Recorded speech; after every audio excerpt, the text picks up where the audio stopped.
Bien, ya estamos de vuelta en CNN Chile. Alerta han generado las presuntas amenazas del tren de Aragua en contra de funcionarios de Carabineros de Arica. El gobierno aseguró que se han tomado las medidas necesarias para resguardar la seguridad de la población y vamos a conversar sobre esto con Jorge Díaz, gobernador de la región de Arica y Parinacota. ¿Cómo está? Muy buenos días, gobernador. Buenos días, Frecia, ¿cómo está? Bien, muy bien. Muchas gracias por... Preocupados y, por cierto, pendiente de lo que pasa ahí con esta información. Primero, gobernador, ¿cuál es la situación de estas horas cuando se conoció esto? Fue a través, recordemos, de una información de inteligencia, según se habría dicho a través de nuestro medio asociado BioBio. Bueno, efectivamente hubo una información que emanó de distintas fuentes, ¿no? Pero que daba cuenta de la manera en cómo se iba enfrentando este proceso vinculado al tren de Aragua. Y que efectivamente luego de un trabajo realizado por la Fiscalía Regional, que fue validado también por el Ministerio Público, por supuesto, y la PDI, Gendarmería, que causó también conmoción nacional, se daba cuenta de que existía una especie de represalia.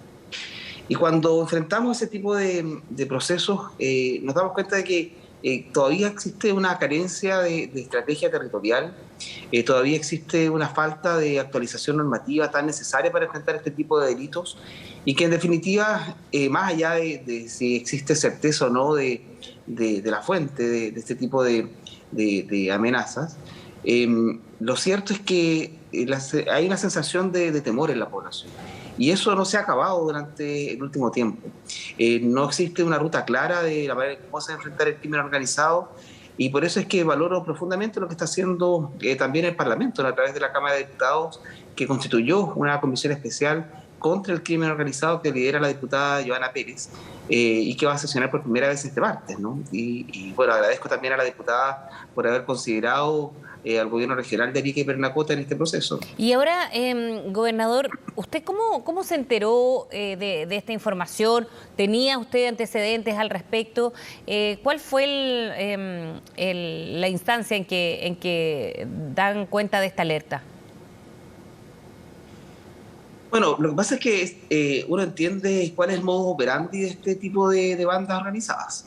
Uno sabe con claridad que en la medida que se empiezan a ejecutar acciones específicas vinculadas a combatir este crimen organizado, van a existir algunas fórmulas, ¿no?, que han utilizado en distintas otras partes respecto a tener represalias en contra de las entidades que se preocupan de la persecución policial. Y que por otro lado tienen una condición muy específica que infunden temor en la población.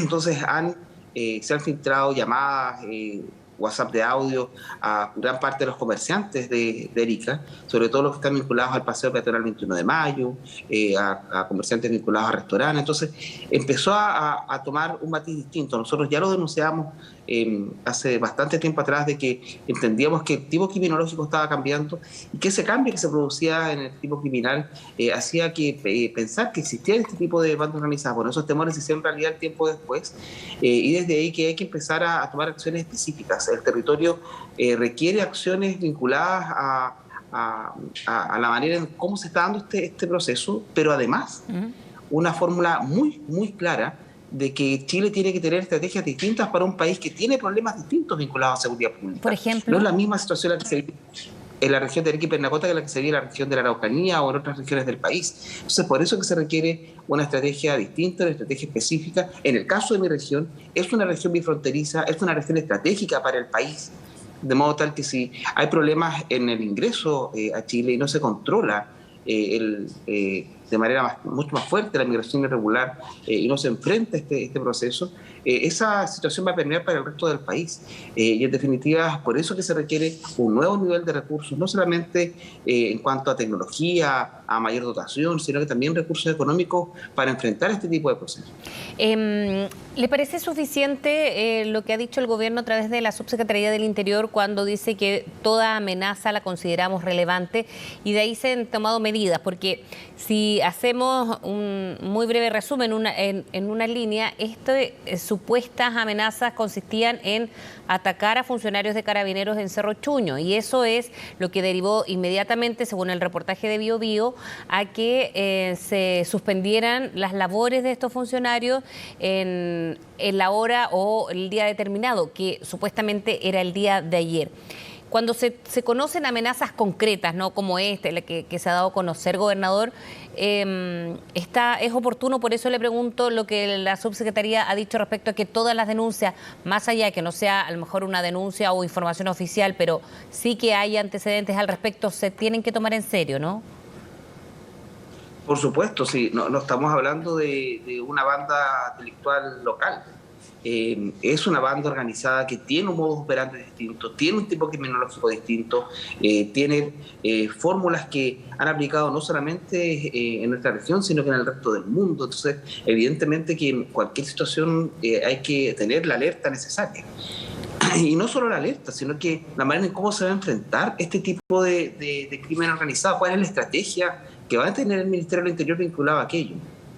Precisamente, mañana lunes me reúno con parte del Ministerio del Interior para un poco exponer las preocupaciones. ¿Acá en Santiago? Y ponernos a disposición. Sí, efectivamente en Santiago voy por la ejecución presupuestaria y la manera en cómo se deberán las discrepancias de la Subdere, y pedí audiencia con el subsecretario de Interior, y también el martes voy a acompañar a la diputada Johanna Pérez en la comisión que recién se va a iniciar, ¿no?, que combate el crimen organizado. Y lo cierto es que lo que tenemos, a pesar de que la seguridad pública no es una competencia del gobierno regional, de los gobernadores regionales, sí tenemos que ponernos a disposición de enfrentar esta forma delictual. La ciudadanía ya tiene mucho temor, y eso hay que devolverles la tranquilidad que siempre tuvo aquí en la región de Arica y Parinacota. Entonces nosotros tenemos que entender que debemos entregar también recursos, debemos hacer esfuerzos regionales para acompañar las decisiones que se tomen desde el Ministerio del Interior, y ahí tenemos que ser súper claros. Nosotros hemos destinado una gran cantidad de recursos, no solamente este año, sino también el año pasado, para robustecer con distintas herramientas a Carabineros y PDI, pero vemos que hoy no existe o no se ha develado, no se ha trabajado con los territorios una estrategia específica para enfrentar este tipo de delitos. Y eso evidentemente preocupa, porque no puede ser que existan acciones aisladas, no coordinadas, inconexas, que hagan presumir que esta situación no tiene una estrategia mayor. Ahora, a mitad de mes, del mes que termina, por cierto, un grupo de parlamentarios de Renovación Nacional de la zona habían propuesto en algunas medidas, ¿no?, para, entre otras, por ejemplo, evitar no solamente hechos como estos, sino que regular la migración en la zona, frenar la migración irregular, decían ellos, con exigencia de visa a colombianos, tipificación e ingreso clandestino como delito. ¿Cree que son algunas de las medidas, entre otras, no eran 7, que podrían ayudar, ser aporte de manera transversal, más allá de lo político, trabajarlas en conjunto, gobernador? Sí, la ciudadanía ya no puede seguir esperando eternamente las decisiones y tolerar los problemas políticos, ¿no? Aquí se requieren acciones reales, acciones concretas que beneficien a la ciudadanía, y yo siento que un poco el gran ausente de este proceso ha sido el Poder Legislativo en este tiempo. Porque claro, cuando uno demanda que Carabineros realice un trabajo más efectivo, que la PDI también, finalmente terminan, ¿no?, con ciertas acciones vinculadas a tomar a ciertos imputados en determinados delitos, se inicia una prisión preventiva, pero muchas veces, y aquí en Arica pasó, ¿no?, de los 17 imputados cuando se desarticuló por primera vez el Tren de Aragua, no todos quedaron en prisión preventiva. De hecho, tuvieron que apelar de la situación a la Corte de Apelaciones, y fue la Corte de Apelaciones la que revocó la sentencia de primera instancia dictada por el Tribunal Penal para que en su gran mayoría quedaran en prisión preventiva. Y claro, cuando uno enfrenta ese proceso, nos dicen, sí, lo que pasa es que aquí falta actualización normativa. Y por cierto que falta actualización normativa. Cuando se detuvo esta banda articulada de Aragua, se hicieron dos tipos de acciones. Por una parte se fue al 08, un lugar específico de Arica, pero por otro lado también se inició todo un operativo al interior del recinto penitenciario de Arica, al interior de la cárcel. Nosotros culturalmente estábamos acostumbrados a que cuando una persona cometía algún delito, la separábamos de la sociedad y la enviábamos a un recinto penitenciario, se enviaba a la cárcel.